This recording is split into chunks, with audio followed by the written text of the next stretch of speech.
It's an honor to be voted into the prestigious group by the Legends of Laurier Football Commitment and Coach Foltz. And where's Coach? All I can say is, good!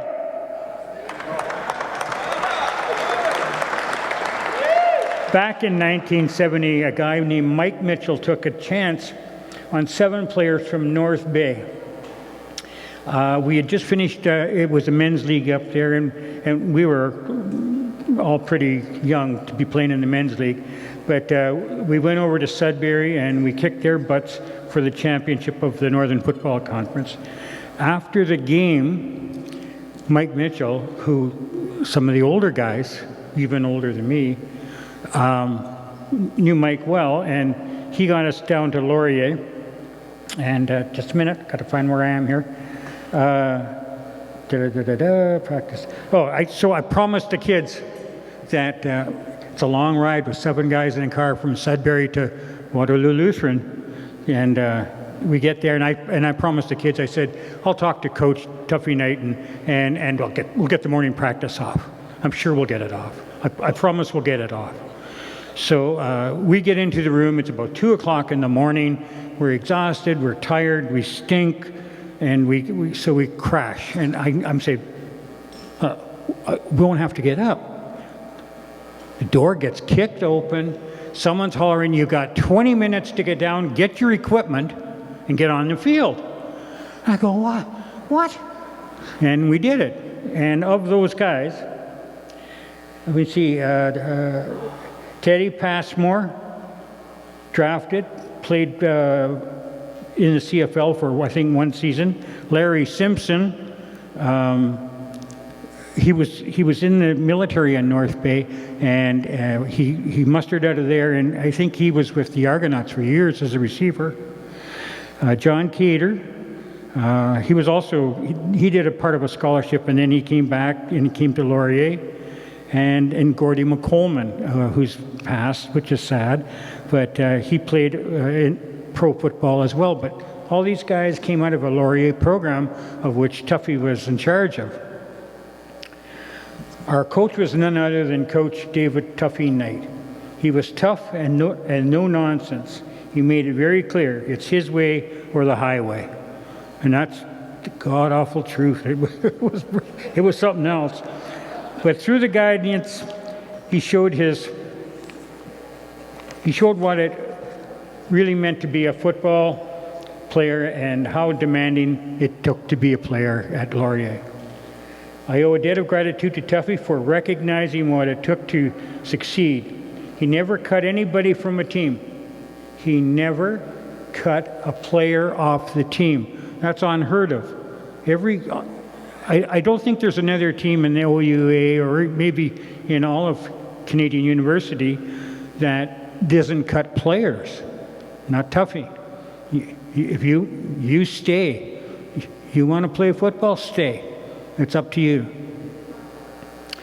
I remember much later in life when I was a coach at a football camp, I would take a chair and sit in the middle of the practice field behind East Hall in the dark and wait to see the players that were leaving carrying their bags packed because they decided to quit. Now think about that.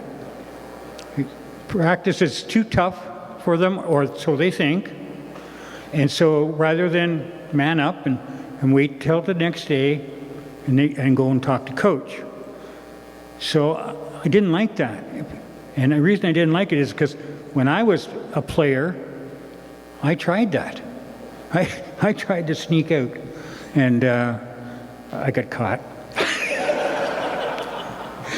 So just don't do it was the message I would say to them. Don't do it. To remind them that all the older players have been through all of this. All the guys that you have been out practicing for a couple of days, or the 2-hour practices twice a day, they've all been through it. So some of those guys did quit, and that's fine. That's a decision they made, and then there's some of them that didn't quit, and they stayed, and they became Laurier football players, and good ones. I understood because I wanted to quit too. my first year. I didn't want to, I barely hung in there, but I stayed through it, and Coach and I tested the limits of what was capable. This is very important. I also want to thank Coach Jeffries for giving me the opportunity to coach for him. His impact on my coaching career cannot be overstated. Although we didn't always see eye to eye, I'm hoping to get a drink out of him tonight. Although we didn't always see eye to eye, he gave me the freedom to be quiet. To coach as I saw fit while offering invaluable insight along the way. He was a friend who believed in me and challenged me to the best coach I could be. But beyond his coaching legacy, it was his friendship and support that truly made a difference in my life. And I'm incredibly fortunate to have had him as my side.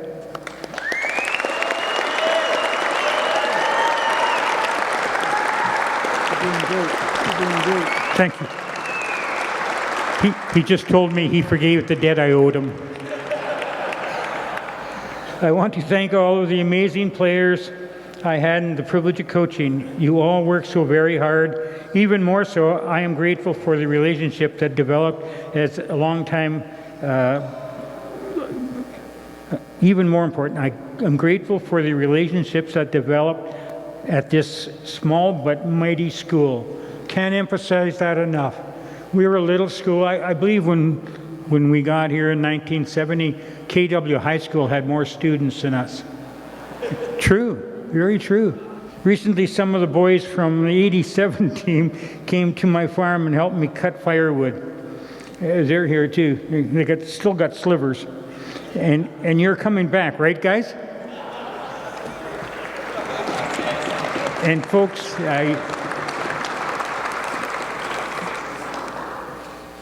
my son says I'm not finished. I've been fortunate enough to be on teams that have won 3 different championships at Laurier. I've been terrified to lose one or all 3 of the rings over the years, and I've lost them and found them many times, so I gave them away. I did. I gave them away. Can't worry about it now. I gifted each of my kids, Kendall, Kirby, and Bryden, who are here tonight,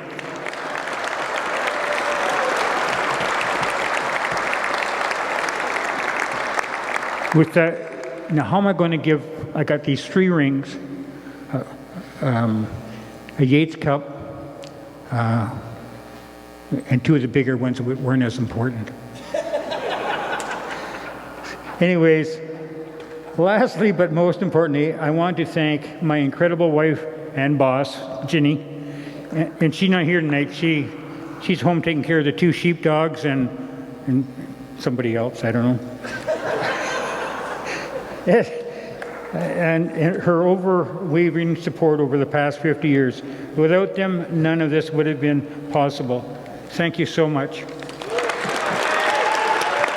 Thanks, guys.